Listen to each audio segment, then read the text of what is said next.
ထမဦးဆုံးအနေနဲ့ကွင်းရှင်လုပ်ပါမယ်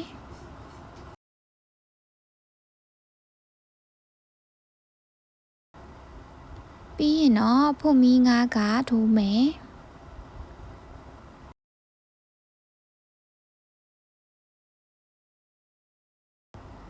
ကွင်းရှင်တဲကနေတိုင်ရှည်3ခါထိုးပါမယ်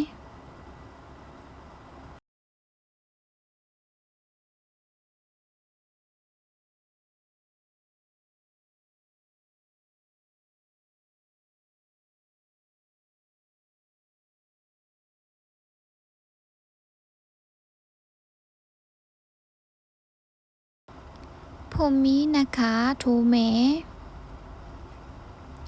2ရက်တင်တိုင်ရှည်ကိုကွင်းရှင်တဲကနေ1ခါထိုးပါမယ်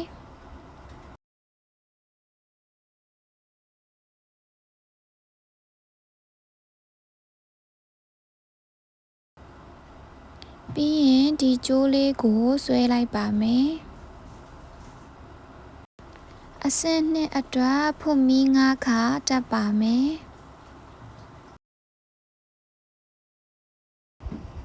ပြီးရင်တော့ဒီဘက်ကိုလှည့်မယ်ဖွတ်မီးထိုးခဲ့တဲ့နေရာမှာတိုင်ရှည်2ခါထိုးပါမယ်နော်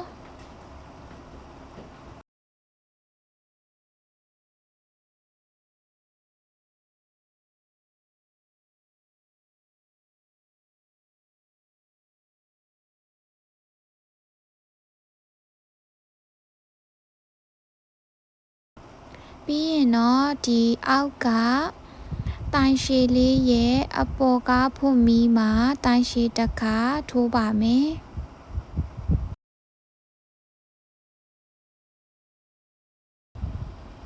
သူ့ဘေးကရက်ဖွတ်မီးမှာတိုင်ရှည်1ခါ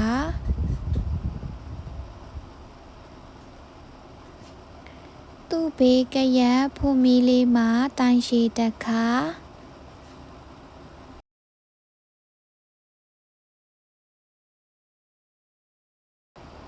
ပြီးရင်တော့ဒီနေရာကဖွတ်မီးလေးထဲမှာတိုင်ရှည်2ခါထိုးပါမယ်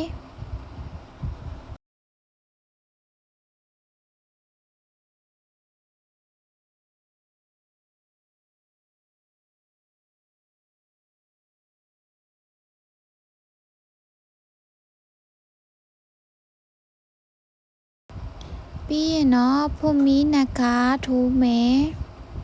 2ရက်တင်တိုင်ရှည်ကိုဒီနေရာကဖွတ်မီးလေးထဲမှာပဲတိုင်ရှည်2ရက်တင်တိုင်ရှည်1ခါထိုးမယ်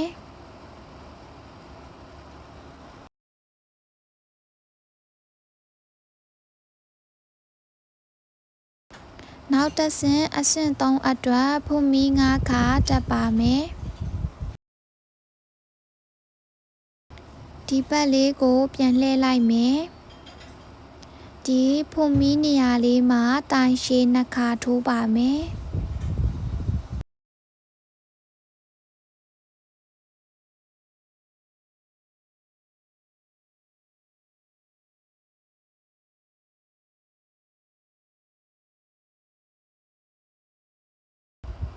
ပြီးရင်တော့အောက်ကတိုင်ရှည်လေးရဲ့အပေါ်ကဖွတ်မီးမှာတိုင်ရှည်1ခါထိုးမယ်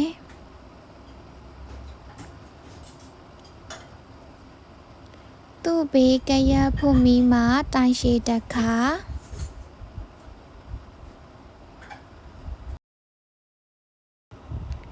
ဖွတ်မီး4ခါထိုးမယ်ပြီးရင်တော့သူ့ဘေးကရက်ဖွတ်မီးကနေယူမယ်ဆိုလို့ရှိရင်1 2 3ပေါက်ကိုကြော4ပေါက်မြောက်မှာတိုင်ရှည်1ခါထိုးမယ်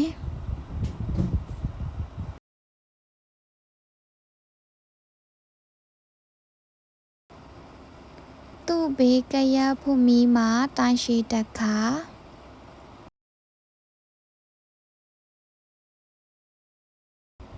ပြီးရင်တော့ဒီဖွတ်မီးနေရာလေးမှာတိုင်ရှည်2ခါ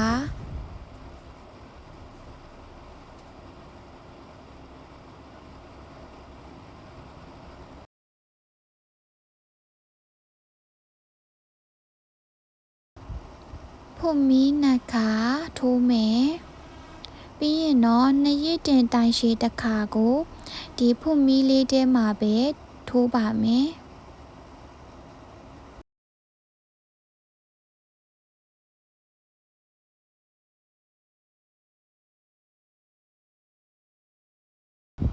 အဆင့်၄အတွက်ဖွမီ9ခါတက်မယ်ပြီးရင်တော့ဒီဘက်လေးကိုလှည့်လိုက်မယ်ဒီဖွမီနေရာလေးမှာတိုင်ရှည်2ခါထိုးမယ်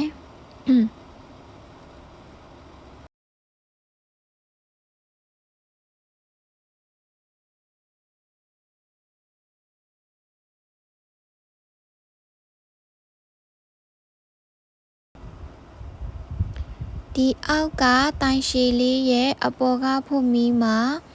တိုင်ရှည်တစ်ခါဖွမီ9ခါ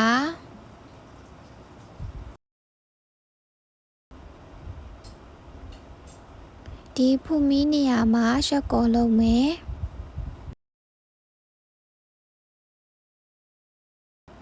ဖွမီ9ခါထိုးမယ်အောက်ကတိုင်ရှည်ရဲ့အပေါ်ကဖွမီကနေရီမယ်1 2 3 4ပေါက်မြောက်မှာ3ပေါက်ကိုကျော်4ပေါက်မြောက်မှာတိုင်ရှည်တစ်ခါထိုးပါမယ်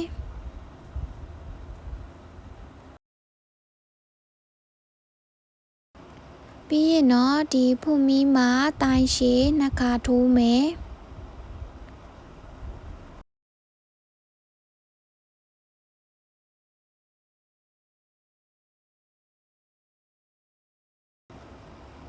ဖွမီ2ခါထိုးမယ်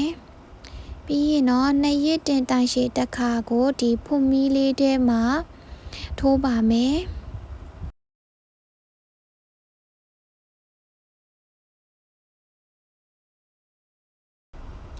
အဆင့်5ကိုထိုးဖို့အတွက်ဖွမီ9ခါထိုးပါမယ်ပြီးရင်တော့ဒီဘက်လေးကိုလှည့်လိုက်မယ်ဒီဖွမီနေရာမှာတိုင်ရှည်2ခါထိုးမယ်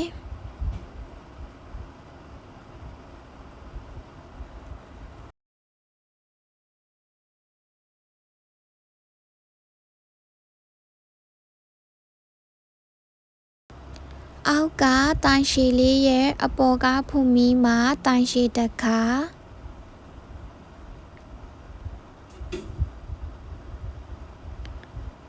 သူ့ဘေးကရဖွမီမှာတိုင်ရှည်တစ်ခါ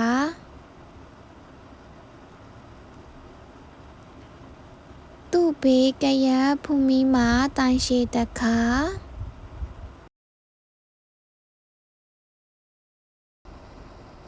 ဖွမီဒီအပေါက်လေးထဲမှာတိုင်ရှည်3ခါထိုးမယ်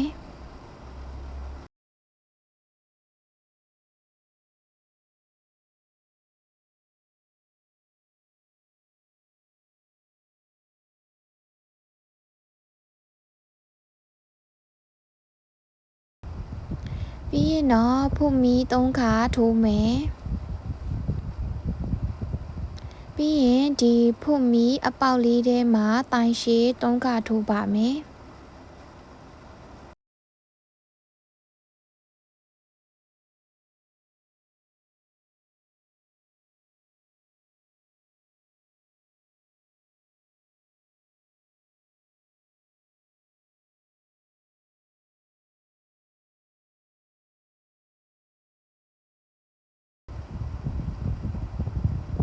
ပြီးရင်တော့ဒီအောက်က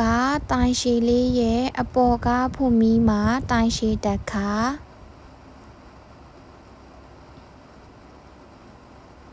သူ့ဘေးကရဖွမီမှာတိုင်ရှည်တစ်ခါသူ့ဘေးကရဖွမီမှာတိုင်ရှည်တစ်ခါ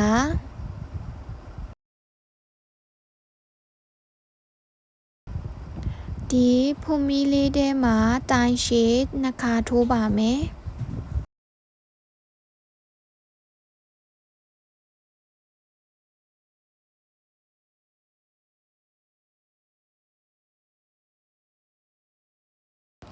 ပြီးရင်တော့ဖုန်မီနှစ်ခါထိုးမယ်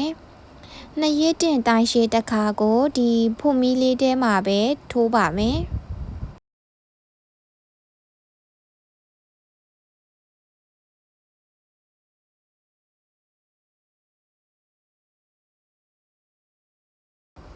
နောက်ထပ်အဆင့်6အတွက်ဖုန်မီ9ခါထိုးပါမယ်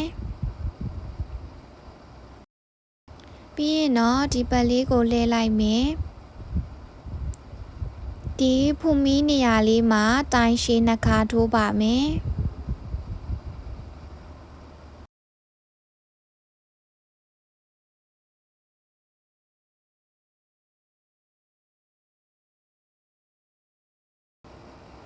အောက်ကတိုင်ရှည်ရဲ့အပေါ်ကဖုန်မီမှာတိုင်ရှည်တစ်ခါ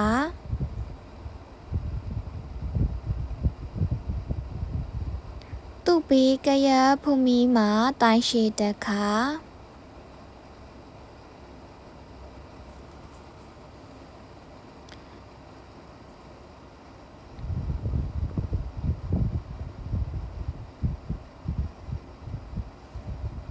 သူ့ဘေးကရဖုန်မီလေးတွေမှာတိုင်ရှည်တစ်ခါစီ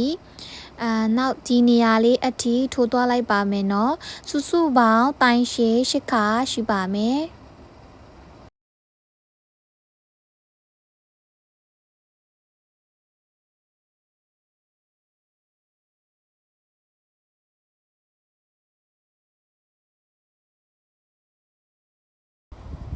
ပြီးရင်တော့ဒီဖုန်မီနေရာမှာတိုင်ရှည်3ခါထိုးပါမယ်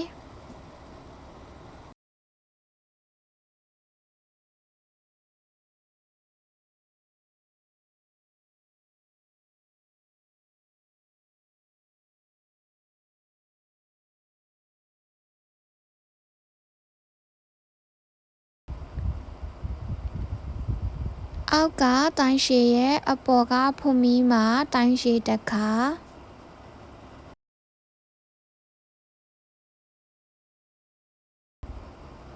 သူ့ဘေးကရဖုန်မီလေးတွေမှာတိုင်ရှည်တစ်ချက်စီနဲ့ဒီနေရာလေးအထိထိုးသွားလိုက်ပါမယ်စုစုပေါင်းတိုင်ရှည်8ခါရှိပါမယ်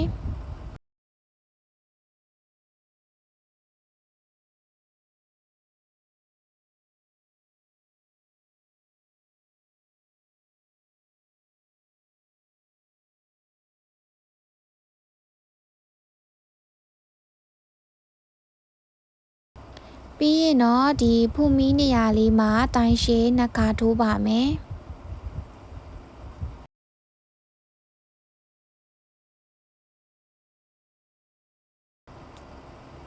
ဖုန်မီ2ခါနှစ်ရစ်တင်တိုင်ရှည်တစ်ခါကိုဒီဖုန်မီလေးထဲမှာပဲထိုးပါမယ်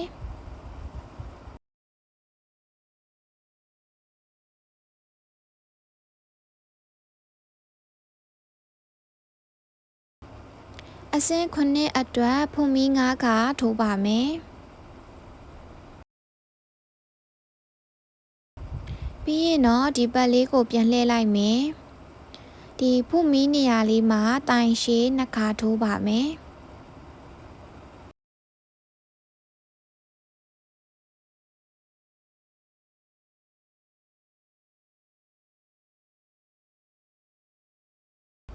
အောက်ကတိုင်ရှည်ရဲ့အပေါ်ကဖုန်မီမှာတိုင်ရှည်တစ်ခါထိုးမယ်သူ့ဘေးကရဖုန်မီလေးမှာတိုင်ရှည်တစ်ခါ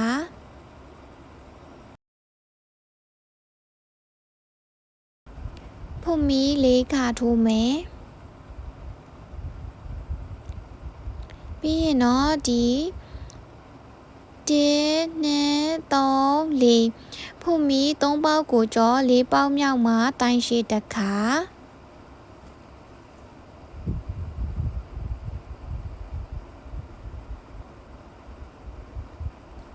သူ့ဘေးကရဖုန်မီမှာတိုင်ရှည်တစ်ခါစုစုပေါင်းတိုင်ရှည်73ခါပြည့်အောင်ထိုးလိုက်ပါမယ်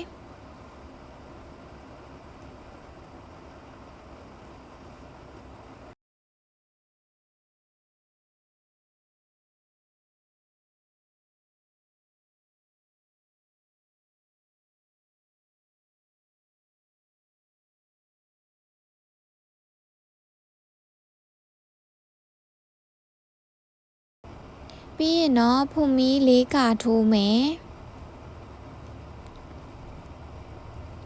1 2 3 4 3ပေါက်ကိုကြော4ပေါက်မြောက်မှာတိုင်ရှည်တစ်ခါသူ့ဘေးကရဖုန်မီမှာတိုင်ရှည်တစ်ခါပြီးရင်တော့ဒီဖုန်မီလေးထဲမှာတိုင်ရှည်2ခါထိုးပါမယ်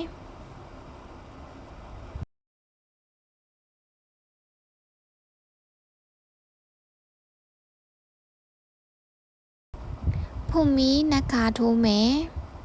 နှစ်ရစ်တင်တိုင်ရှည်တစ်ခါကိုဒီဖုန်မီလေးထဲမှာတစ်ခါထိုးမယ်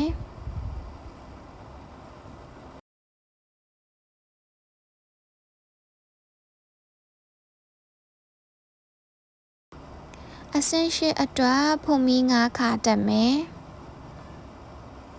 ပြီးရင်တော့ဒီဘက်လေးကိုလှည့်လိုက်မယ်ဒီဖုန်မီလေးထဲမှာတိုင်ရှည်2ခါထိုးမယ်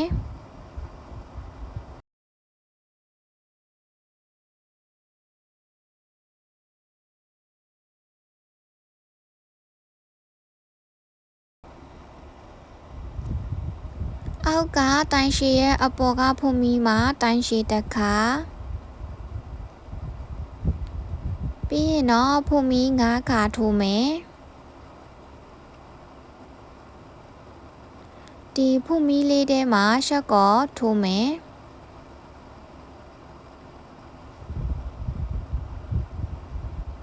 ပြီးရင်တော့ဖုန်မီ9ခါထိုးမယ်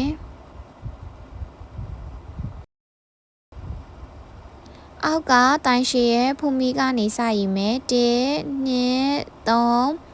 4 3ပေါက်ကျော်4ပေါက်မြောက်မှာတိုင်ရှည်တစ်ခါသူ့ဘေးကရဖုန်မီမှာတိုင်ရှည်တစ်ခါသူ့ဘေးကရဖုန်မီလေးမှာတိုင်ရှည်တစ်ခါစုစုပေါင်း9ခါပြည့်အောင်ထိုးသွားလိုက်ပါမယ်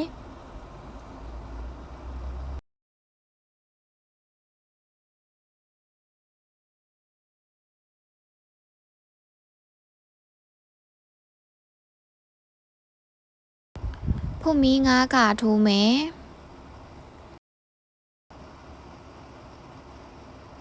ဒီဖုန်မီနေရာမှာရှက်ကောလုံးမယ်ဖုန်မီ9ခါထိုးမယ်ပြီးရင်တော့အောက်ကတိုင်ရှည်ရဲ့အပေါ်ကနေယူမယ်1 2 3 4 3ပေါက်ကျော်4ပေါက်မြောက်မှာတိုင်ရှည်တစ်ခါထိုးမယ်ပြီးရင်တော့ဒီဖုန်မီလေးထဲမှာတိုင်ရှည်2ခါထိုးမယ်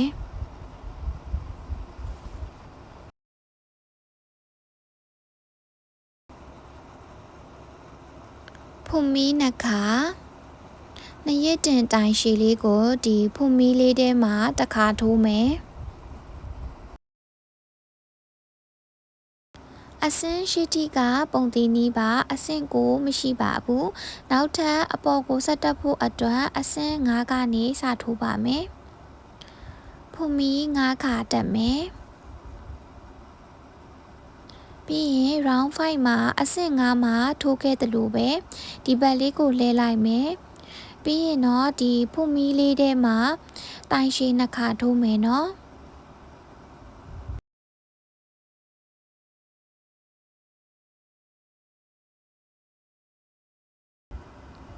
ပြီးရင်တော့အောက်ကတိုင်ရှည်ရဲ့အပေါ်ကဖုန်မီမှာတိုင်ရှည်တစ်ခါ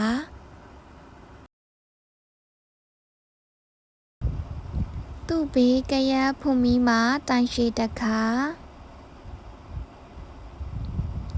သူ့ဘေးကရဖုန်မီမှာတိုင်ရှည်တစ်ခါ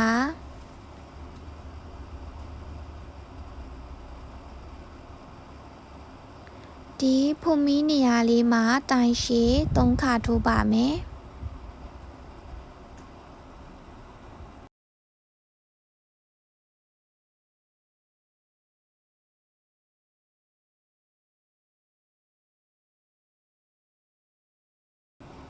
ပြီးရင်တော့ဖုန်မီ3ခါထိုးမယ်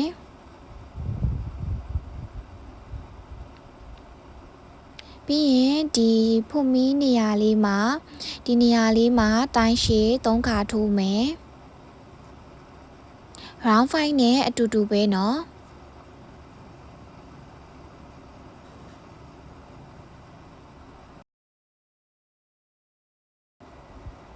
အောက်ကတိုင်းရှည်ရဲ့အပေါ်ကဖုန်မီမှာတိုင်းရှည်တစ်ခါ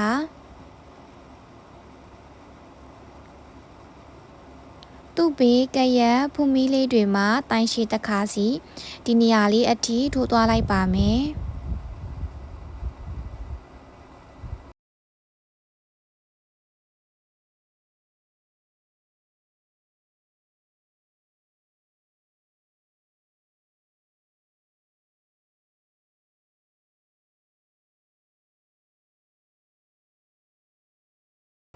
ပြီးရင်တော့ဒီနေရာကဖုန်မီလေးမှာတိုင်းရှည်3ခါထိုးမယ်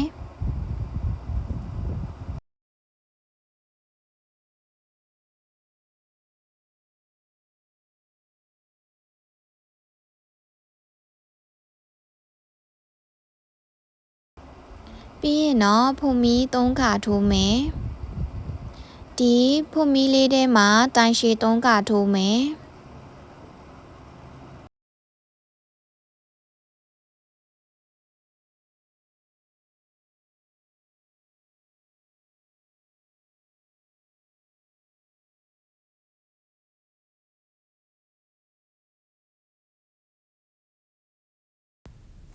အောက်ကတိုင်ရှည်ရဲ့အပေါ်ကဖုန်မီမှာတိုင်ရှည်တစ်ခါ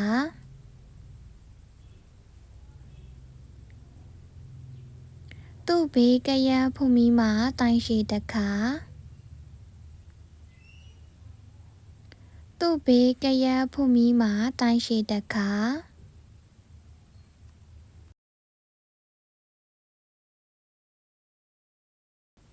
ဒီဖုန်မီလေးထဲမှာတိုင်ရှည်2ခါထိုးမယ်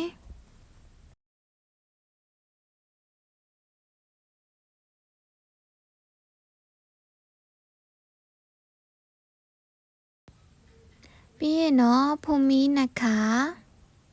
2ရစ်တင်တိုင်ရှည်တစ်ခါကိုဒီဖုန်မီလေးထဲမှာထိုးမယ်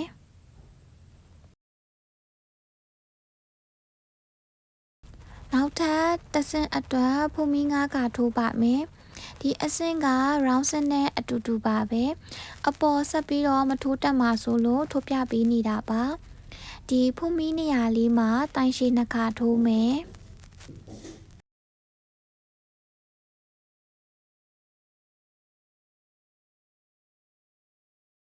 အောက်ကတိုင်ရှည်ရဲ့အပေါ်ကဖုန်မီမှာတိုင်ရှည်တစ်ခါ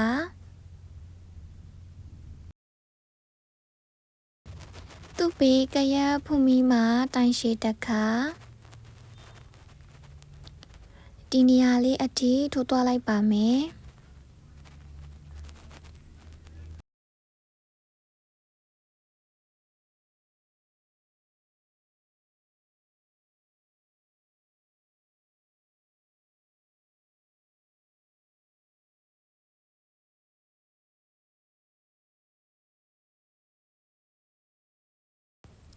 ဒီဖုန်မီနေရာလေးမှာတိုင်ရှည်3ခါထိုးမယ်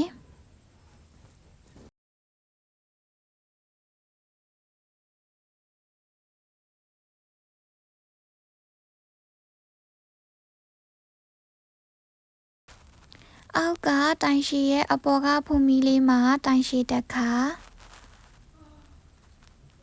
သူ့ဘေးကရက်ဖုန်မီမှာတိုင်ရှည်လေးတွေကိုဒီနေရာလေးအထိထိုးသွားလိုက်ပါမယ်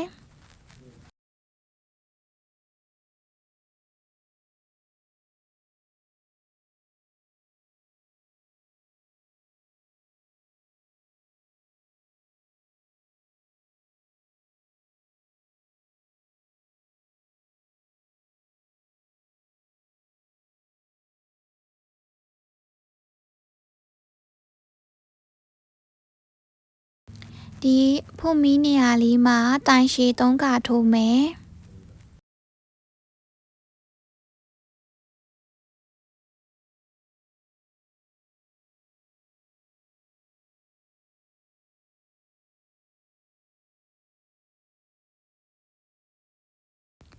အောက်ကတိုင်ရှည်ရဲ့အပေါ်ကဖူမီမှာတိုင်ရှည်တစ်ခါသူ့ဘေးကရဖူမီမှာတိုင်ရှည်တစ်ခါအခုလိုမျိုးပဲဒီနေရာလေးအထိထိုးသွားလိုက်ပါမယ်နော်သူ့ဘေးကရဖူမီလေးတွေမှာတိုင်ရှည်လေးတွေတပေါက်တစ်ချက်စီနဲ့ထိုးလာလိုက်ပါမယ်ပြီးရင်တော့ဒီဖူမီလေးမှာတိုင်ရှည်နှစ်ခါထိုးပါမယ်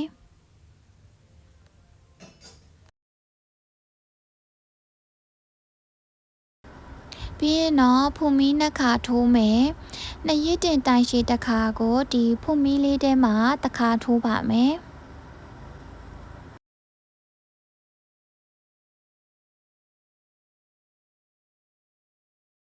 အခုအဆင့်လေးက round ဆင်းနဲ့အတူတူပဲเนาะအခုနောက်ထပ်တစ်ဆင့်ကိုဆက်ထိုးပါမယ်ဖူမီ9ခါတက်မယ်ပြီးရင်တော့ဒီပတ်လေးကိုလှည့်လိုက်မယ်ဖူမီနေရာလေးမှာတိုင်ရှည်2ခါထိုးပါမယ်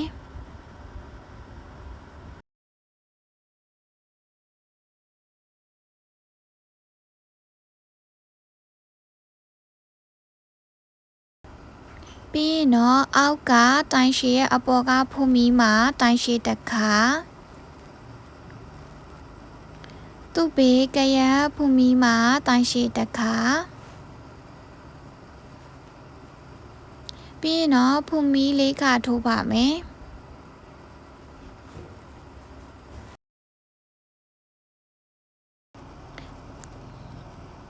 1 2 3 4ဖူမီ3ပေါက်ကိုကျော်4ပေါက်မြောက်မှာတိုင်ရှည်တစ်ခါသူ့ဘေးကရဖူမီမှာတိုင်ရှည်တစ်ခါစုစုပေါင်းတိုင်ရှည်73ခါပြည့်အောင်ထိုးသွားလိုက်ပါမယ်ဒီအဆင့်က round 7နဲ့အတူတူပဲเนาะ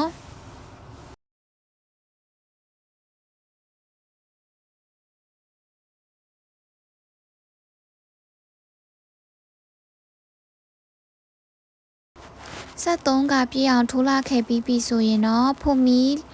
4ကထိုးပါမယ်ပြီးရင်တော့1နဲ့3 4ဖူမီ3ပေါက်ကိုကျော်4ပေါက်မြောက်မှာတိုင်ရှည်တစ်ခါသူ့ဘေးကရဖူမီလေးတွေမှာတိုင်ရှည်73ခါပြည့်အောင်ထိုးသွားလိုက်ပါမယ်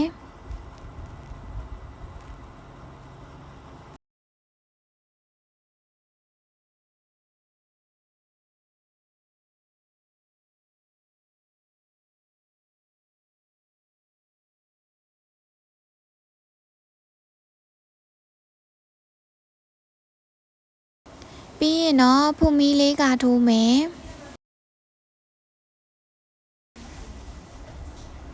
1နဲ့3 4 3ပေါက်ကိုကျော်4ပေါက်မြောက်မှာတိုင်ရှည်တစ်ခါသူ့ဘေးကရဖူမီမှာတိုင်ရှည်တစ်ခါ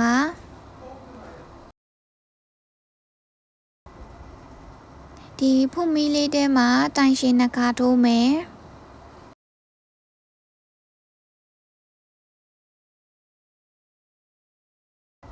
ပြီးရင်တော့ဖူမီ2ခါ2ရစ်တင်တိုင်ရှည်တစ်ခါကိုဒီဖူမီလေးထဲမှာထိုးပါမယ်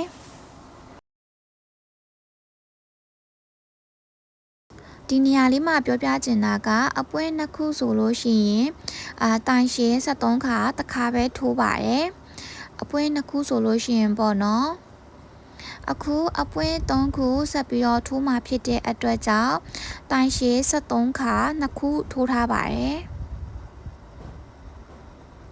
အပေါ်ကိုဆက်ပြီးတော့ဆက်တက်လိုက်မယ်လို့လည်းမျှော်လင့်ပါတယ်ဒီနေရာလေးမှာ round 5 round 6 round 7 round 8ကိုတက်ဆင့်ချင်းစီပြန်ပြီးတော့ထိုးသွားပါမယ်ဒီမှာတော့အပွင့်6ပွင့်ထိုးထားပါတယ်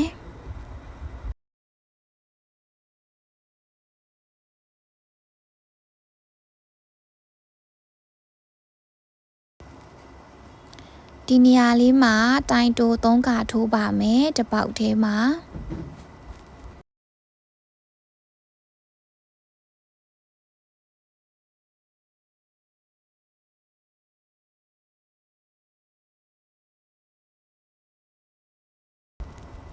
ဒုတိယမြောက်အပေါက်ကလေးမှာတိုင်တိုလေးတစ်ခါထိုးမယ်ပြီးရင်တော့ဖုန်မီ3ခါတက်ပါမယ်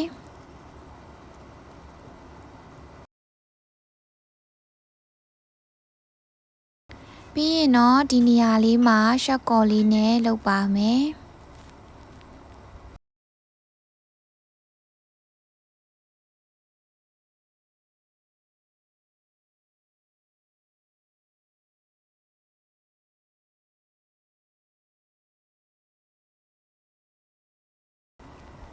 သူ့ဘေးမှာတိုင်တိုလေး2ခါထိုးပါမယ်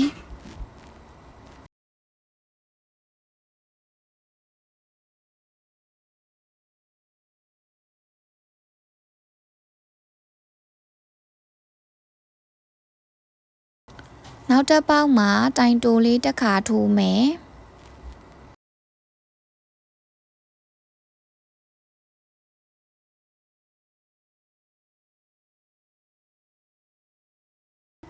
ဖုန်မီ3ခါတက်မယ်ဒီနေရာလေးမှာရှက်ကော်လုပ်ပါမယ်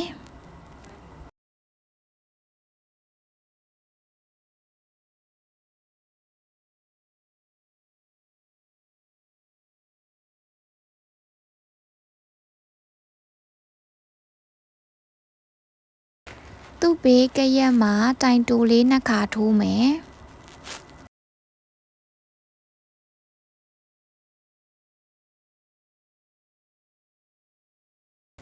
နောက်တစ်ပေါက်မှာတိုင်တိုတစ်ခါပြီးရင်တော့ဖုန်မီ3ခါတက်မယ်ရှက်ကော်လုပ်မယ်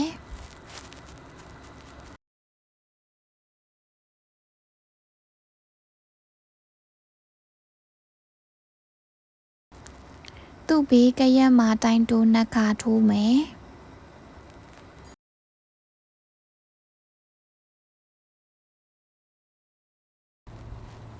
အခုလိုမျိုးပဲတစ်ပေါက်ချင်းစီနောက်ဆုံးအလဲလေးမရောက်ခင်အထိထိုးသွားလိုက်ပါမယ်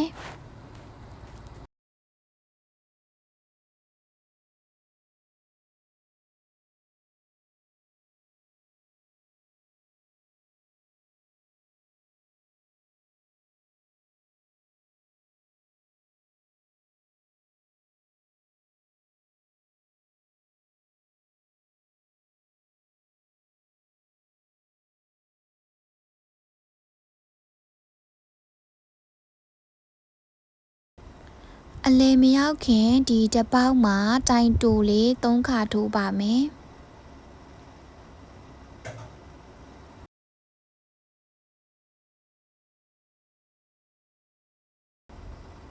ပြီးရင်တော့ဒီ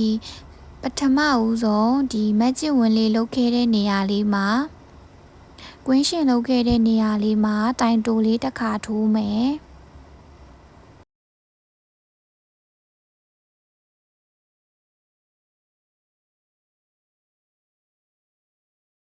ပြီးရင်တော့ဖုန်မီ3ခါထိုးမယ်ဒီနေရာလေးမှာရှက်ကော်လုပ်မယ်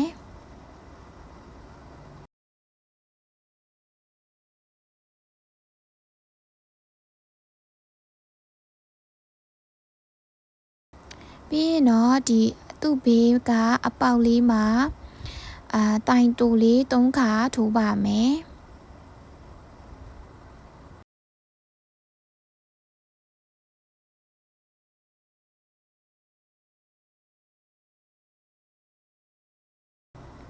နောက်တစ်ပေါက်မှာတိုင်တိုတစ်ခါထိုးမယ်ဖုန်မီ3ခါထိုးမယ်ရှက်ကော်လုံးမယ်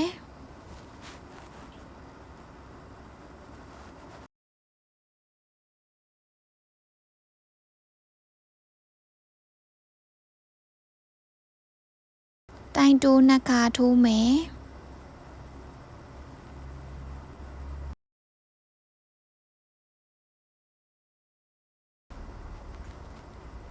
အခုလိုမျိုးပဲတစ်ပေါက်ချင်းစီနောက်ဆုံး တပေါက်မရောက်ခင်အထိထိုးသွားလိုက်ပါမယ်နောက်ဆုံးတစ်ပေါက်မှာတိုင်တိုလေး3ခါထိုးပါမယ်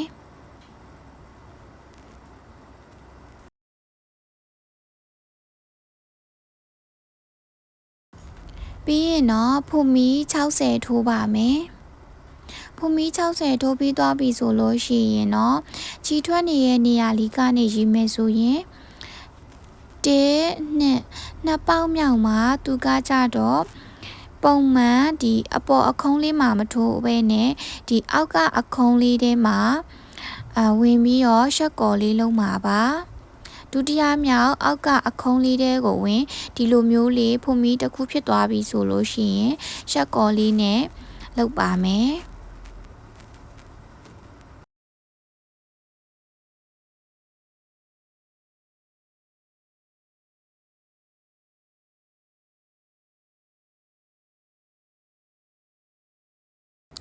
သူ့ဘေးကရန်ဖုန်မီလေးမှာလည်းအဲ့လိုမျိုးလေးပဲအောက်ကအခုံးလေးထဲမှာပဲရှက်ကော်လေးနဲ့လုပ်ပါမယ်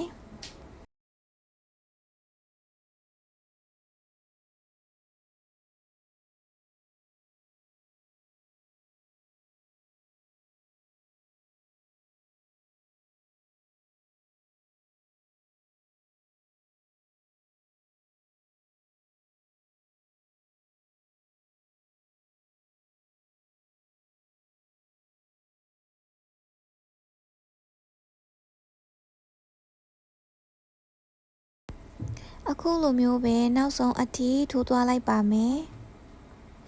နောက်ဆုံးအထိထိုးလာခဲ့ပြီးပြီဆိုလို့ရှိရင်တော့ဒီနေရာလေးမှာဒီနေရာလေးကဒီနေရာဒီအပေါ်နေရာလေးပေါ့နော်ဒီအပေါ်နေရာလေးမှာတိုင်တိုလေး2ခါထိုးပါမယ်အဲ့ဒီတစ်ပေါက်ထဲမှာ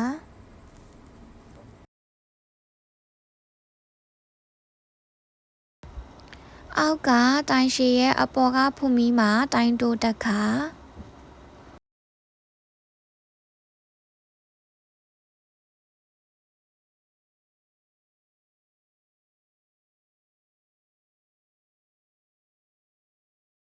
သူ့ဘေးကရဖုန်မီမှာတိုင်တိုတစ်ခါအခုလိုမျိုးတိုင်တိုလေးတွေကိုတပေါက်တစ်ချက်စီနဲ့နောက်ဆုံးအထိထိုးသွားလိုက်ပါမယ်နော်ဒီနေရာလေးအထိထိုးသွားလိုက်ပါမယ်ပြီးရင်တော့ဒီအပေါက်ထဲမှာတိုင်တိုလေး2ခါထိုးပါမယ်တိုင်တိုလေး2ခါထိုးပြီးပြီဆိုရင်ဖုန်မီ60ထိုးပါမယ်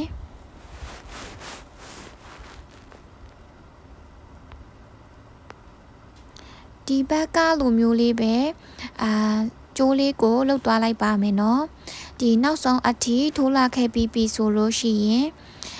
ဒီပထမဦးဆုံးတိုင်တူလေးရဲ့အပေါ်ကဖုန်မီမှာရှက်ကော်လေးနဲ့ဆက်လိုက်ပါမယ်ဖုန်မီ3ခုရှိရပေါ့နော်ဖုန်မီ3ခုထိုးခဲ့တဲ့ဟာကပထမတိုင်တူလေးရဲ့အပေါ်ကဖုန်မီမှာရှက်ကော်လုပ်တယ်နော်ပြီးရင်တော့ကျိုးကိုဖြတ်လိုက်ပြီးတော့ခုလိုမျိုးလေးထုတ်အပ်လေးနဲ့ကျိုးလေးတွေကိုလိုက်သိမ်းလိုက်ပါမယ်ကျိုးစလေးတွေသိမ်းလိုက်ကျိုးစလေးကိုသိမ်းလိုက်ပါမယ်